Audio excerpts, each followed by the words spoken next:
In the previous video, we added checkbox to our form component and also saw how we can group the checkboxes using a field set. In this video, let us see how we can make use of the radio button form control in our form component. So let us go right inside our JSX code and make a radio button form control to ask for the gender of the user. So let us add a field set for the radio button form control as well, and this is for gender. So field set. Next, to label the radio button form control inside a field set, we need to add a legend element. One thing that you must be knowing about the radio buttons, that for a given label, we can select only one radio button out of a group of radio buttons. And here the legend element will serve as the label for the group of radio buttons, right?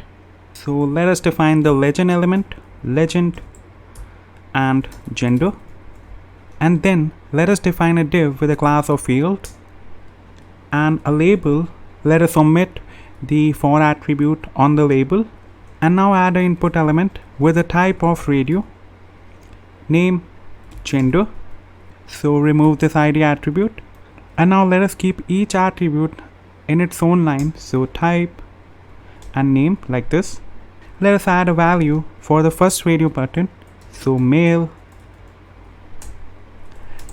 on change attribute. So whenever change event occurs on the radio button, let us trigger the handle change function, just as we are doing for all the form controls that we defined in the previous videos. And here we need to use the checked attribute, and if the form data dot gender is male, that is the gender key that we are having in our state form data matches with the value. In that case, what will happen is the checked will become true and the radio button gets activated, right? Let us add a span tag adjacent to this and say male.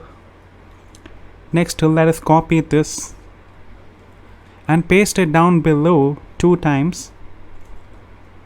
So change this to female and form data dot gender as female, also this to female, and right here let us change this to others. So now let us go right above in our state object and add the gender property, and let us also ensure that one of the 3 options for gender is selected before the user submits the form.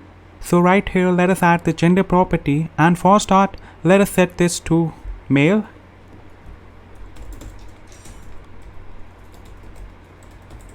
So let us head over to the form submission handler and to the validate function first. So if no gender gets selected by the user, then set up an error and say no gender selected. Please select your gender. And let us destructure the gender key from the form data object. And now once our form gets successfully submitted, let us reset the gender to its original configuration, say male. So let us head over to the browser to see if this works or not. Currently you can see the radio button male is activated, and according to the gender of the user can select his or her gender. So now let us see if the entire form works just as it worked in the previous videos. So the username the nerdydev at gmail.com, enter some password. Let me zoom this out so that we can see everything. Let us add some description. So this is a React component.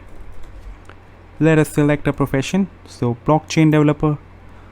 Tick the checkboxes that applies for you. So, and let us select the gender, so say male, and register.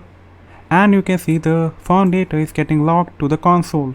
So this was all about the video on working with radio buttons in React forms and how we can group them using elements like field set. Let's catch up in the next one.